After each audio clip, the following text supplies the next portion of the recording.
Hello everyone, welcome back to my YouTube channel. Like and shared, comment, subscribe for more videos. Disney's Mulan, classic storybook. Thousands of years ago, a wise emperor built a wall to keep invaders out of China. As time passed, each new emperor added to the wall until it stretched for many miles, guarding the people like a great dragon. But one day, a ferocious Han leader named Shan Yu breached the Great Wall and led his fierce soldiers into China. As soon as General Li, the commander of the imperial army, delivered the news of the Hun's invasion, the emperor ordered his aide, Qi Fu, to deliver conscription notices throughout all the provinces. A single grain of rice can tip the scale, the emperor wisely noted. One man may be the difference between victory and defeat. Far from the imperial palace, a young woman named Mulan was busily writing notes on her arm. Today was the day for her meeting with the matchmaker, and she wanted to be prepared. If she performed well, she would bring honor to her family by making a good match in marriage. Mulan worked quickly because she was already late. She rewarded her dog, little brother, with a bone for helping her with her chores. Then she brought tea to her beloved father, Fa Zhou. Fa Zhou was at the family temple praying to the ancestors to guide his daughter that day.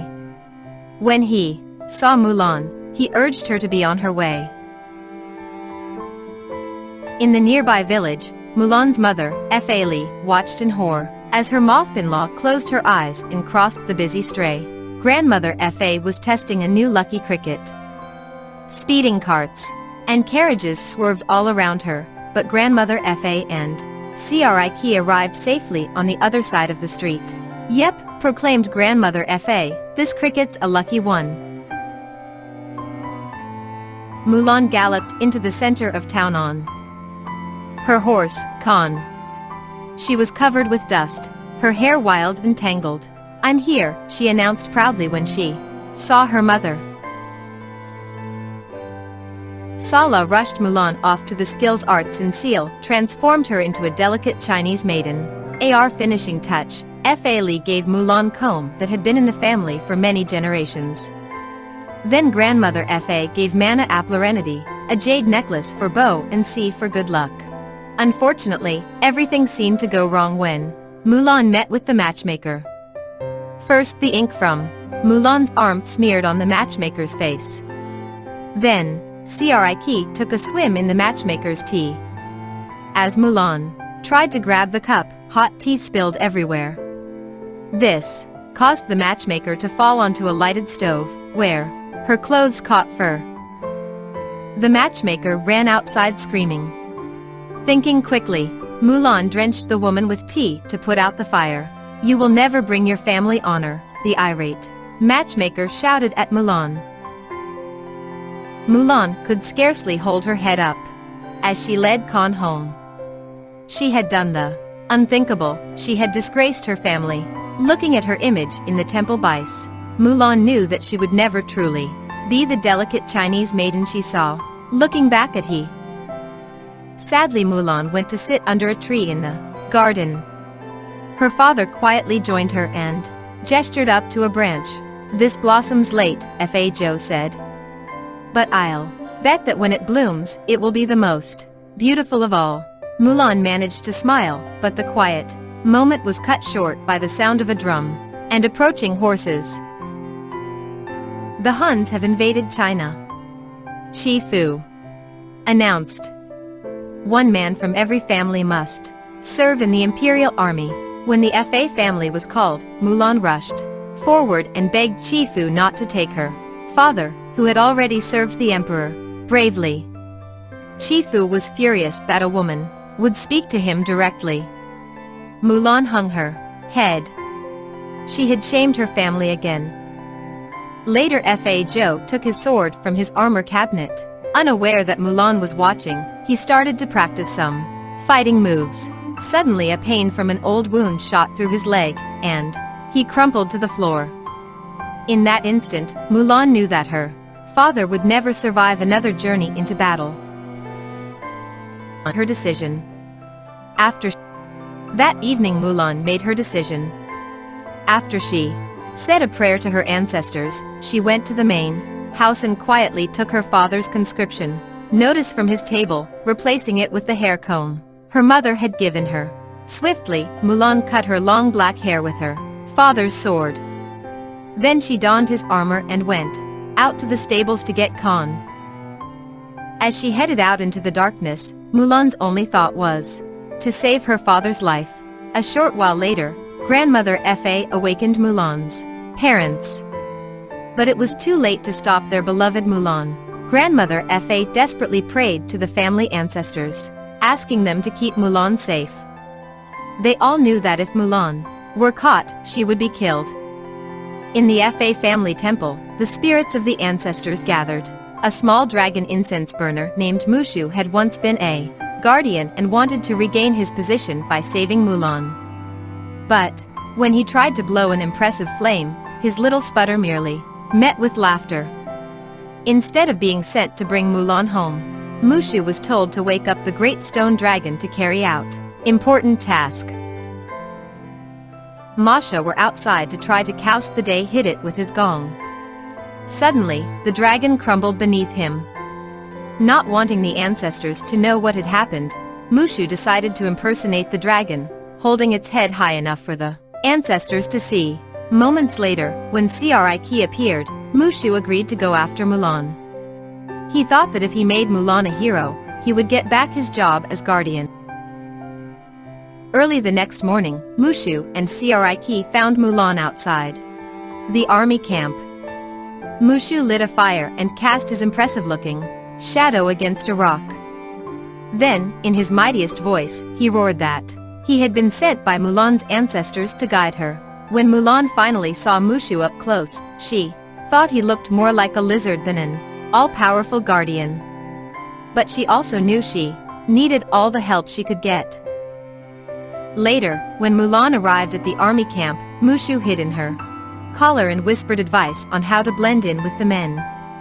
Mulan tried his suggestions on the first 3 recruits she met, Yao, Ling, and Qianpa. But Mushu's advice was not very good. Mulan soon found herself a witness to a free-for-all, and she had started Meanwhile, in an officer's tent, Chi Fu was meeting with General Li and the general's son, Shang. The general surprised both men by promoting Shang to the rank of captain. Before leaving to lead his troops to the Tungshao Pass, General Li put Chi Fu in charge of reporting on Shang's progress in training the recruits. After his father had gone, Shang went to the center of camp, where he discovered all his recruits engaged in a huge brawl. The others wasted no time in pointing out Mulan as the source of the trouble. "What is your name?" Shang asked Mulan. "My name? It's, Ping," she replied. Handing Shang her conscription notice, Mulan knew she was not off to a good. The next morning, the recruits began their training. Their first exercise was to retrieve an arrow that Shang had shot to the top of a tall pole. As part of the lesson, they were required to wear 2 large bronze discs, one tied to each wrist. One represents discipline, the other strength, Shang said of the discs. "You need both to reach the arrow." Yao, Ling, Qianpa, and Mulan all failed to reach the arrow. For another exercise, Shang gave everyone a long pole to wield as a weapon. Mulan tried the best she could, but the other recruits kept tripping her up. She performed miserably. Shang continued drilling the recruits throughout the following weeks, attempting to teach strength and discipline.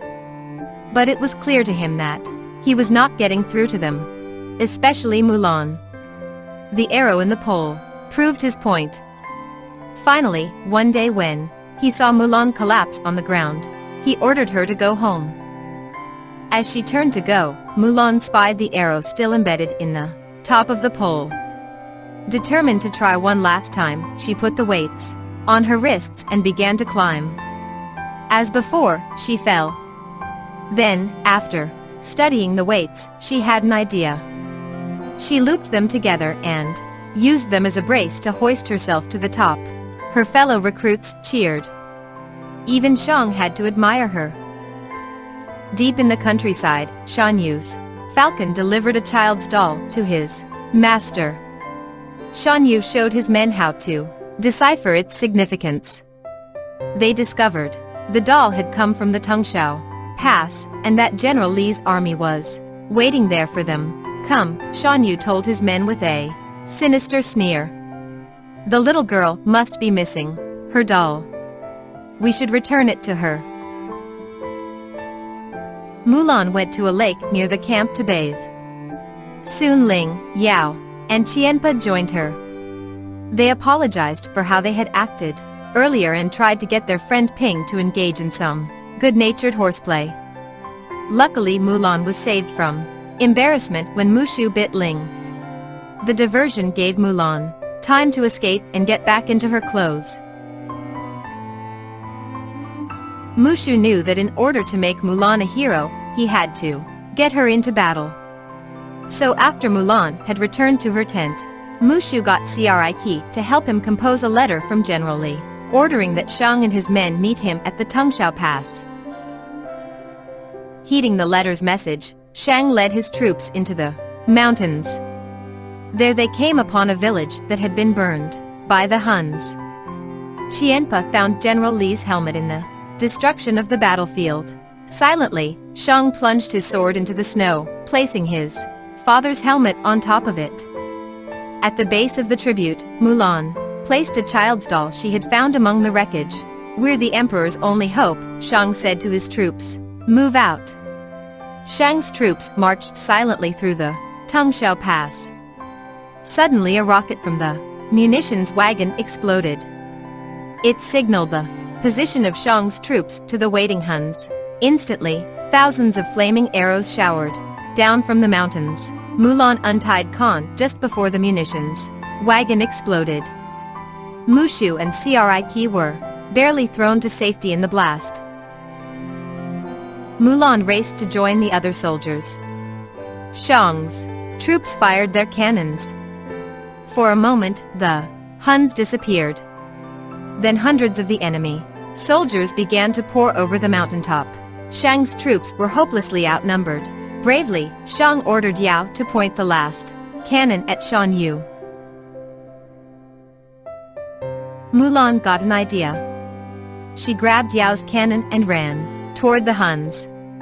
When she had almost reached Shan Yu, Mulan lit her cannon. It flew through the air and landed in the mountain, causing a massive avalanche which cascaded down upon the Huns.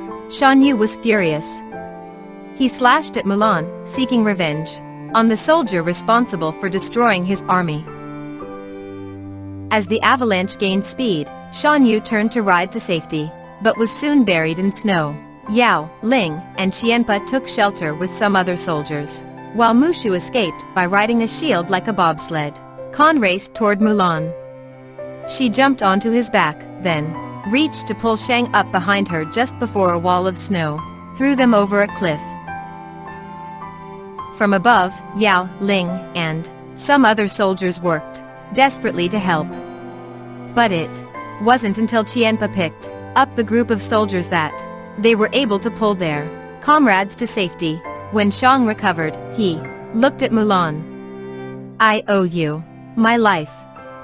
From now on, you have my trust."